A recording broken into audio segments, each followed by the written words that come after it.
Cleveland radio host breaks silence on the Shedeur Sanders incident. Cleveland sports radio host Tony Grossi discussed his viral interaction with Shedeur Sanders. The Cleveland Browns began their preseason with a 30-10 victory over the Carolina Panthers on Friday night. Sanders started the exhibition contest, completing 14 of 23 passes for 138 yards and 2 touchdowns. A pre-game exchange between Sanders and Grossi later surfaced on social media. The 5th-round pick pressed Grossi for only saying negative things about him, but the two laughed before ending a seemingly friendly encounter. On his Monday show, Grossi explained that he pulled Sanders aside to ask him another question following the rookie's post-game press conference. He was glad the quarterback didn't discuss his qualms in front of everyone else. "That's when he discussed what was on his mind," Grossi recalled. "I was a little surprised he went into that because, as I said, it was inaudible, but I said, 'Hey, this is your night, man. This is a big night for you. Have fun.' But I appreciated the fact that he did not say what was on his mind from the podium, which other quarterbacks have done with me, which is very uncomfortable." Grossi was likely referencing a tense exchange with Baker Mayfield, who bashed the host for posing the dumbest question you can ask before storming out of a press conference in 2019.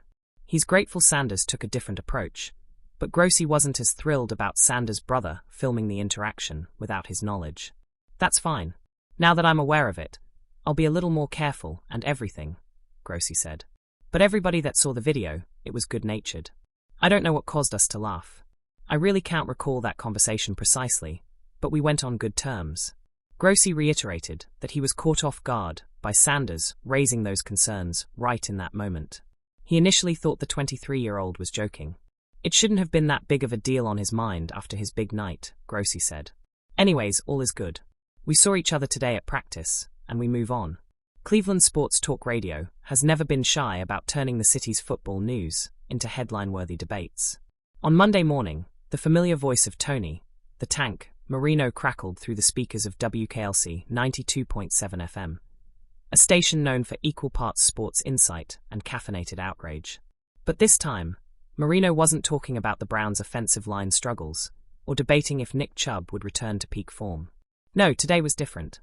Today, Cleveland's most boisterous microphone belonged to a man finally ready to address a story he'd danced around for a week: the Shedeur Sanders incident.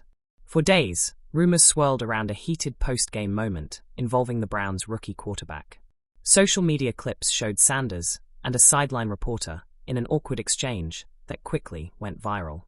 While the internet went into full speculation mode, editing slow-motion videos, debating body language, and reading into every smirk, Cleveland media insiders had largely kept their distance. Marino, however, had been there. He'd seen it up close. And now, listeners wanted the truth.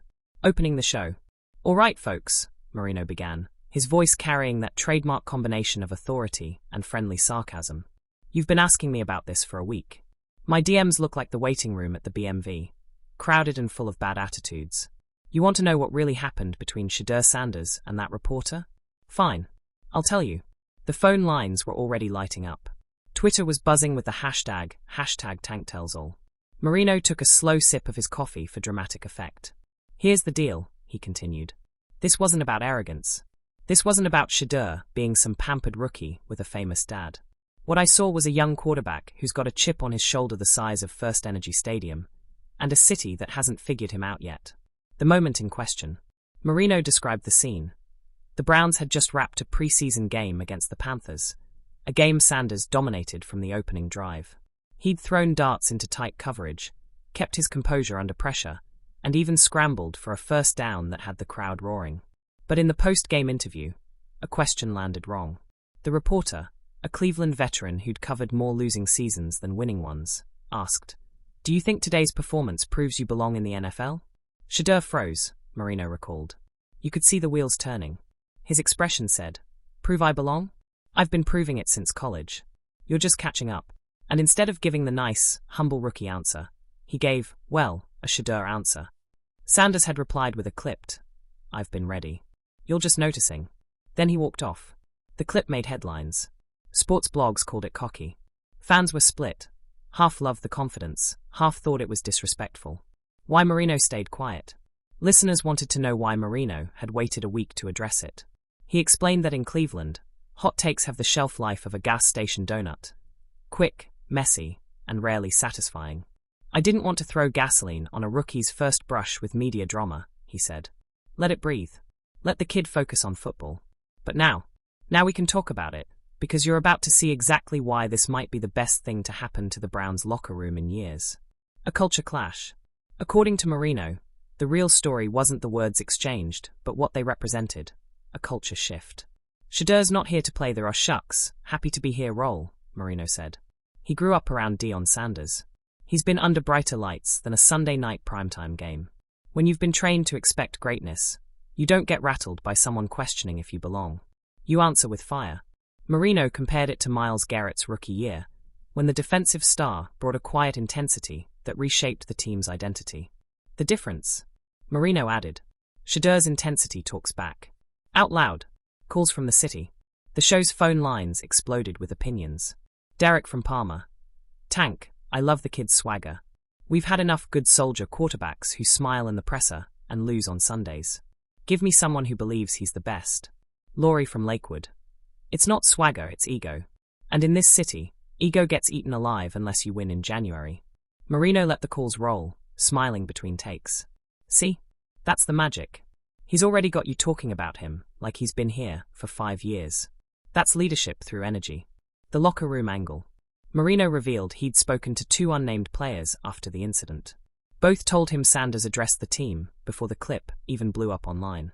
He stood in front of them and said, "They're going to question us until we make them stop. Every Sunday is proof day." That's a guy setting the tone, Marino emphasized. You can't fake that kind of conviction. The bigger picture. By the end of the segment, Marino had reframed the incident as less of a controversy and more of a statement of intent. You want quarterbacks who feel the city's doubt and turn it into fuel, he said. And if it ruffles a few media feathers along the way, good. This town's been too comfortable with mediocrity. Maybe Shedeur Sanders just woke us up. He signed off with a grin in his voice. Mark my words,